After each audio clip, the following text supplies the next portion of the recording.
এরা হচ্ছে পাগলা কুকুরের মতো, কখন কাকে কামড়াবে ঠিক নেই। দেখুন, কালকে যে ঘটনা তার আসল রূপ বা চিত্র সামনে আসতে শুরু করে দিয়েছে।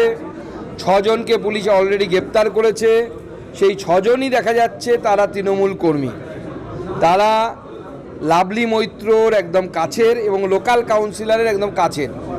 এবার এটার তদন্ত হওয়া উচিত যে তৃণমূলের যারা তৃণমূল করতো তারা তো আর হঠাৎ বিজেপি হয়ে গেছে এরকম তো নয়। তারা কেন অভিষেক বন্দ্যোপাধ্যায়ের উপরে পচা ডিম ছুঁড়ে মারল?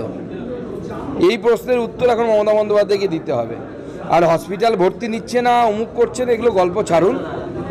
আমার দেখা আছে, আমি ব্যক্তিগতভাবে কতক্ষণ হসপিটালে বাইরে পড়েছিলাম অ্যাডমিশন নেওয়ার আগে, যখন আমাকে সন্দেশখালিতে পুলিশ আহত করেছিল, সেই সময় আমার মনে আছে।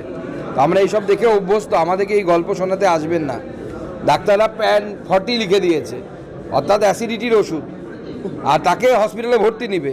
তাহলে তো পশ্চিমবঙ্গের প্রত্যেকটা হসপিটালে 1 লাখ করে বেড রাখতে হবে। সবার অ্যাসিড হচ্ছে, সবাই গিয়ে ওখানে ভর্তি হয়ে যাবে। আমার তো এখন মনে হচ্ছে, জানি না, পুলিশ তদন্ত করলে সঠিক বেরোবে। সোমবারে সিআইডি ডেকেছে, যদি হসপিটালে গিয়ে ভর্তি হয়ে যেতেন তাহলে পরে আর মানে নিজের লোক আক্রমণ করবে, হসপিটালে গিয়ে ভর্তি হয়ে যাব, আর সিআইডির কাছে যেতে হবে না। পুরনো পদ্ধতি, আগে সরকার থাকলে পরে উডবার্নে চলে যেত, এখন তার উডবার্নে যাবে না, তাই জনতা বার্ন দিয়ে দিচ্ছে।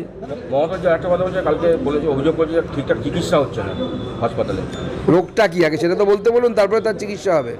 আমি জানি মমতা বন্দ্যোপাধ্যায় ওনার MBBS MD, তার উপরে যদি কিছু থাকে সেই ডিগ্রিও আছে, যেটা আমাদের নেই। ডাক্তারবাবুরা বলছে অ্যাসিডিটি হয়েছে প্যান 40, আর উনি বলছেন না, অনেক বড় রোগ হয়েছে। কী রোগ আমি বুঝতে পারছি না, উনি বলতে পারবেন কোন রোগ হয়েছে। খোকন দাসকে গ্রেপ্তার করা হয়েছে শোনা যাচ্ছে। আমিও শুনলাম ঢোকার মুখে, সে তো গুন্ডা, ও বাইরে গিয়ে মোগলসরাই না কোথায় গিয়ে ধরা পড়েছে, দীনদয়াল উপাধ্যায় জংশনে গিয়ে ধরা পড়েছে। তো ওখানে গিয়ে এই সমস্ত পাপি ঝাপ্পিরা কী করবে ওখানে? ও হয়তো গেছিল গঙ্গা স্নান করতে, পুণ্য করার জন্য। অনেক পাপ তো করেছি, ওখান থেকে তুলে এনেছে পুলিশ। যদি তুলে আনে খুব ভালো, এনে জেলের ভেতরে রাখা উচিত। বাইরে ঘুরে বেড়ালেই মুশকিল। এরা হচ্ছে পাগলা কুকুরের মতো, কখন কাকে কামড়াবে ঠিক নেই।